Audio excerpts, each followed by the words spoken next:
国际新闻来看，极端气候影响是愈来愈大。测试伫巴西南部因为风台造成至少21个人死亡哦。另外，土耳其伫初五嘛因为落大水后造成水灾，至少嘛有2个人死亡。另外，伫欧洲的希腊甲保加利亚嘛是落大水后造成灾情。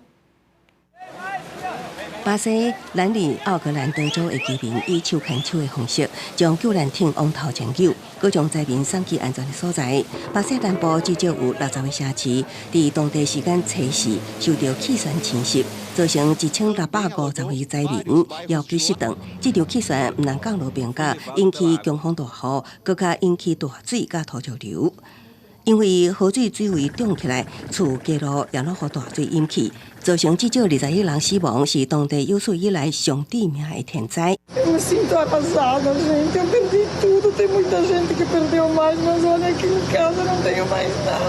土耳其伫当地时间初五也因为当3点钟的强降雨，造成大水，影响当地交通、救援人员甲直升机出动救援。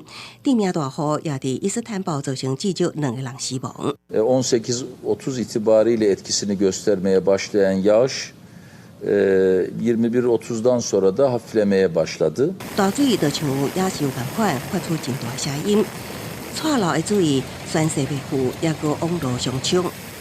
希腊落起，予大水救空，目前已经知影至少造成1个人死亡，也有1个人予大水冲走失踪。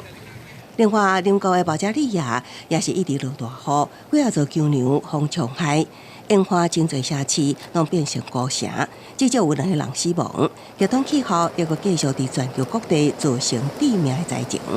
广西新闻新乐报报道。